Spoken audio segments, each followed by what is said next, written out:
దేవునికి మహిమ కలుగునుగాక. అలాగే ప్రతి ఐఎఫ్జేలో కూడా, ఎక్కడ ఈ మాట లైవ్లో అందరూ వింటున్నారు కనుక, ఏ ఐఎఫ్జేలో ఏ ఏ నాయకులుగా, తండ్రులుగా, ఉపదేశకులుగా ఎవరికైతే బాధ్యతలు మేము ప్రార్థనాపూర్వకంగా అప్పగించామో వారందరూ కూడా ఈ మాటను మీ ఐఎఫ్జే పక్షంగా జెఫన్యా పలుకుతున్న మాటగా స్వీకరించి యథాపూర్వ స్థితిని కొనసాగించి విజ్ఞాపనోద్యమం బలోపేతం చేయుటకు దేశములో మహారక్షణ కొరకు నడుము కట్టుకోవాలని ప్రభు పేరట ఐఎఫ్జే నాయకులందరికీ నేను రాజమండ్రి ఐఎఫ్జే వేదికగా మనవి చేస్తున్నాను. ఇదే నా క్రిస్మస్ సందేశం. Happy Christmas. ఏమిటండి ఇంత బలహీనంగా పలికారు భక్తులు? ఇందాక డేవిడ్ అని మాట్లాడుతూ క్రిస్మస్ అంటే ఏముండో చూద్దామని వచ్చేసామని అన్నా చూసేశారు కదా, ఇదే క్రిస్మస్. దేవునికి స్తోత్రం కలుగునుగాక. ఎందుకంటే ఆ ఒరవడిలో స్పీడ్లో పడిపోయి క్రిస్మస్ అని కొంతమంది ఏకంగా కిస్మిస్ అని ఇలా పలికేస్తున్న వాళ్ళు కూడా ఉన్నారు కదా. ఒరిజినల్గా ఆ పదాన్ని సంపూర్ణంగా విడగొట్టి పలికితే ఇట్స్ క్రైస్ట్ అండ్ మాస్ కదా. క్రైస్ట్ మాస్, మాస్ అంటే పూజ, ఆరాధన. క్రైస్ట్ మాస్ అంటే క్రీస్తును పూజించడం. క్రీస్తుని నన్ను ఒకడు అన్నాడు, మీరు క్రిస్మస్ చేస్తారా అంటే, మరి ఇంకేమైనా పూజ చేస్తావరా మేము? ఆడికి ఇంత అందమైన డౌట్ వచ్చింది చూడు, మీరు క్రిస్మస్ చేస్తారంటే మరి ఇప్పుడు ఏం చేయమంటావు? అయ్యో చెన్నైలో పెద్ద మన సంక్రాంతి చేసాడు, ఇప్పుడు అదిగా నన్ను చేసేయమంటారా? నేను ఎక్కడ పుట్టుకొచ్చే పని నేను ఎక్కడ చేసేదిరా? కనుక క్రిస్మస్ అంటే మరి క్రిస్మస్ చేస్తారా అంటే అర్థం ఏంటి? మీరు క్రీస్తును పూజిస్తారా అని. క్రీస్తుని తప్ప ఇంకెవరిని పూజించను బాబు, క్రిస్మసే చేస్తున్నాను. దేవునికి స్తోత్రం. మళ్ళీ చెప్తున్నా, క్రిస్మస్ అంటే ఒకడికి తిండి, క్రిస్మస్ అంటే ఒకడికి వెండి బంగారాలు, క్రిస్మస్ అంటే కొంతమందికి డబ్బులు దండుకునే, కొంతమంది క్రిస్మస్ అంటే తెగ తిని అరిగేదాకా గంతులేసే సబ్జెక్టు. ఒక్క నిజ క్రైస్తవుడికి దైవజనుడు క్రిస్మస్ అంటే ఆ కారణంగా నూతన ఆత్మలను సంపాదించే ప్రయత్నం. కొడితే ఒక గట్టి కేక పెట్టి కూడా ప్రైజ్ ది లార్డ్. ప్రతి నామకార్థత, ప్రతి వ్యర్థత యేసు క్రీస్తు నామములో వేలతో తొలగింపబడునుగా. ఈ సీజన్ ఆత్మల పంట సమకూర్చు సీజన్గా మనకుండునుగాక. అపోహలు పోవాలి, అపార్థాలు పోవాలి, అబద్ధాలు పోవాలి, దొంగ బోధలు పోవాలి, వ్యర్థమైన లేనిపోని డ్యాన్సులు పోవాలి.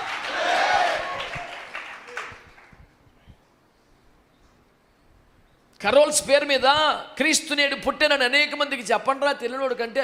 ఆడ అర్ధరాత్రి పాస్టర్ ఇంటి తలుపులు కొట్టేసి కంగారు పడి పాస్టర్ ఎప్పుడు దయ్యం పట్టిందో రోగం వచ్చిందో అని తలుపు తీస్తే క్రీస్తు నేడు పుట్టాను అన్నాడు. వాడు పాస్టర్ గారు రా.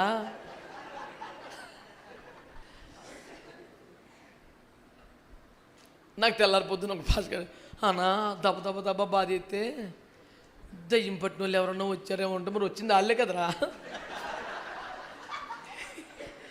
మరి లేకపోతే 1 గంటకి పాస్గా తలుపు కొట్టి క్రీస్తునేడు పుట్టాను అన్నాడు. అదే మంద ఒకసారి మా కొంపకి వచ్చింది. వాడు క్రీస్తునేడు పుట్టాను నేను అంటే ఎక్కడా అని అడిగాను. అడిగితే మరి ఎక్కడా అని అడిగింది. ఆడు పక్క చెప్పా బెత్తలేమని చెప్పో అన్నాడు. నేను చెప్పాను, సన్నాసి రకం భక్తి చేస్తున్నారు, ఇంకా బెత్లెహేము లేంట్రా, నీలో పుట్టాలా?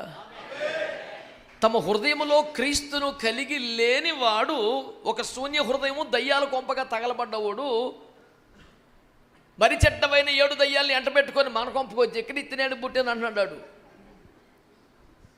గుండెల్లో క్రీస్తును కలిగిన వారు క్రీస్తు లేక నానా అగచాట్లు పడుతున్న ప్రజల దగ్గరికి వెళ్ళి, మా హృదయంలో క్రీస్తు ఉండక కారణంగానే మేము ఎలా ఉన్నాం, మీరు కూడా క్రీస్తుని హృదయాల్లో చేర్చుకోండి అని చెప్పాలి. అది మానేసి అర్ధరాత్రి 1 గంటకు వచ్చి బిర్యానీ తినేద్దామని, అప్పుడప్పుడు కేకులు తినేద్దామని కొంపలేంటబడి. క్రిస్మస్ అంటే తిండి పండగ కాదు, క్రిస్మస్ అంటే ఆడంబరాల పండగ కాదు, క్రిస్మస్ అంటే ఖరీదైన నగలేసుకునే పండగ కాదు, క్రిస్మస్ అంటే అడ్డోదుపులేని జలసాలు చేసే దుబారా ఖర్చు లేదు. క్రిస్మస్ అంటే తండ్రి వక్షస్థలాన్ని వదులుకున్నాడు, మహిమను వదులుకున్నాడు, సింహాసనం వదులుకున్నాడు, అన్నీ వదులుకొని రావడం క్రిస్మస్. చేసావు పండగ కానీ ఇప్పటికైనా ఏదో ఒకటి వదిలేయి, మాట్లాడరా, వదిలేస్తేనే క్రిస్మస్. ఇక ఈ దరిద్రం అంతా వదిలే లక్షణం లేదా? నీ దండం పెడతా, క్రీస్తుని వదిలేయిపోని, ప్రశాంతంగా ఉంటాం. అమ్మమ్మ యేసుప్రభు ఎలా వదులుతాను, మరి దరిద్రం వదిలేయి. అత్యంత ప్రియమైన కన్న తండ్రి వక్షస్థలను వదులుకున్నాడు, మహిమ సింహాసనం వదులుకున్నాడు, దైవ స్వరూపం వదులుకున్నాడు, సకల ఐశ్వర్యం వదులుకున్నాడు, దూతల స్తోత్రాలు వదులుకున్నాడు. ఇన్ని వదులుకొని నీ దగ్గరకు వస్తే నువ్వు మటుకు ఏమేమి వదలవుపోగా అన్ని ఇళ్ళకి వెళ్ళి అందరూ లాగేస్తున్నావు. ఆ బాబుతో ఎవడన్నా ఉంటాడు, ఖచ్చితంగా గుచ్చుకుంటుంది. నాన్న మరి మా జెండు బాంగ రాసే పూసే ఏమి లేవు, దేవుడే నిన్ను కాపాడుగాక. పనికి మాలిన పనులు చేయబాకండి యేసుప్రభు పేరు మీద.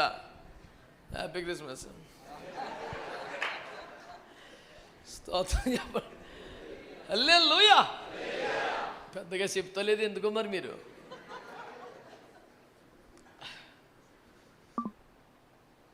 కూడిక అనంతరం క్రిస్మస్ విందు కలదు. కాబట్టి ఈ మాటల చేత మీరు ఒకరినొకరు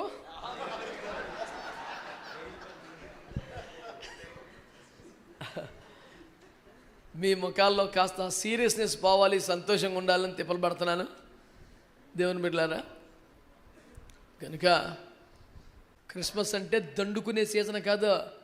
క్రిస్మస్ అంటే పండగ మరి బ్యాచ్ కాదు, గంతులేసే సీజన్ కాదు, తుబారా ఖర్చులు కాదు, విపరీతమైనటువంటి అలంకరణ కాదు. క్రిస్మస్ అంటే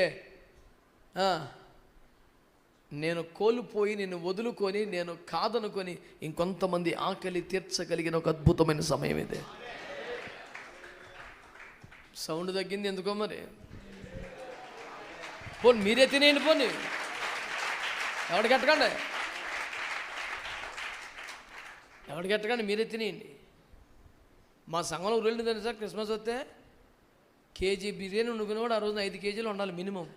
మినిమం 5 కేజీలు బిర్యానీ వండాలి. ఓపుకుంటే 10 వండాలా. అన్ని ప్యాకెట్లు చేసుకొని చర్చికి పట్టుకొచ్చేయాలి. చర్చికి ఇవ్వక్కర్లేదు, ఆమేన్ అనగానే ఒక్కొక్కరిని ఒక రూట్కి పంపించేస్తాను. రోడ్ల మీద, పేవ్మెంట్ల మీద పడిపోయిన స్థితిలో ఉన్న పేదలకి ఆ వేడివేడి బిర్యానీలు పెట్టి, అప్పుడు ఇంటికి వెళ్ళి తెలివిగా కొంచెం ఉంచుకుంటే తినాలా, లేదా వండుకొని తినాలా. వీళ్ళే ఫుల్గా తినేత్తగలేదు లైసెన్స్. చాయ్ ఇవాళ కూడా నువ్వే తింటావేట్రా అని తిండి మీద మన సిరిచేలాగా తిట్టేస్తాను నేను. అడిగి రక్తం వచ్చేస్తుంది, చచ్చి నాకు వద్దు. వాడు ఎంత ప్రేమగా వండుకున్నాడు, తినబుద్ధి అవ్వకుండా చేసేస్తాను నేనండి. ఈ సంవత్సరం అంతా తిన్నావు కదా, ఇవాళ కూడా నువ్వే తినేస్తావా, నీ తిండిపోడు గాను, నీ తిండి బుద్ధి నాశనమే అయిపోను. ఇంకా మొదలెడితే ఇంకా తట్టుకోలేడు అన్నా, నేను తినలే అన్న, అందరూ పెట్టేస్తాను, పెట్టేళ్ళు. మనమే తినేస్తాకేట్రా, 10 మందికి పెట్టొద్దా మాట్లాడేంటి అమలో అంటే. ఎవరికైనా పెట్టమంటే పెట్టుబడి చీర కొంటావా, నీకైతేనే పట్టు చీర కొనుక్కుంటావా, పాపిష్టి బుద్ధి.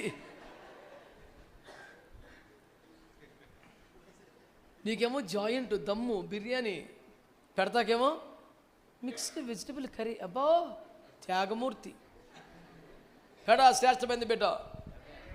దేవునికి స్తోత్రం కలుగునగా. హల్లెలూయా. క్రిస్మస్ పండుగ రోజున మనస్ఫూర్తిగా తిన్నామని మన చర్చలు ఏమన్నాయి. నువ్వు వెళ్ళు పంచిపెట్టి జనాలకి. రోజు టైం ప్రకారం తింటున్నావు కదా జీవితం అంతా. దేవుడు నీకేం లోటు చేశాడు, ఇవి ఒకరోజున జనాలకు పెట్టు. అదొక కారణం అవుద్ది క్రీస్తు ప్రేమని చెప్పడానికి. దేవుడికి స్తోత్రం. అందరూ చెప్పారా హల్లెలూయా.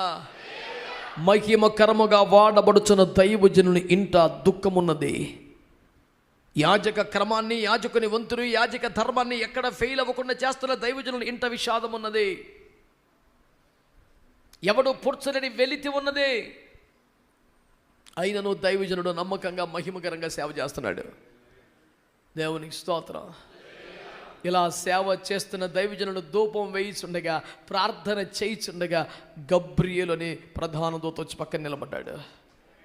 తుల్లిపడ్డాడంట, భయపడ్డాడంట.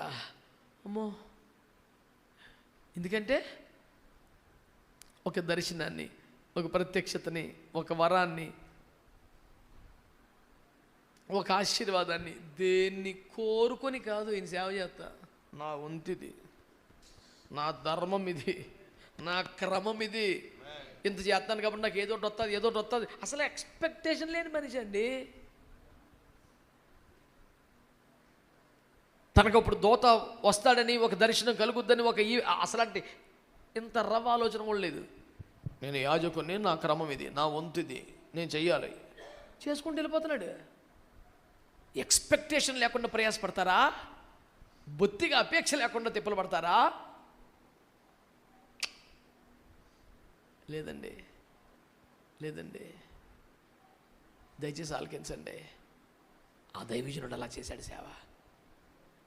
అప్పుడు గబ్రియల్ అంటాడు, నీ ప్రార్థన వినబడింది.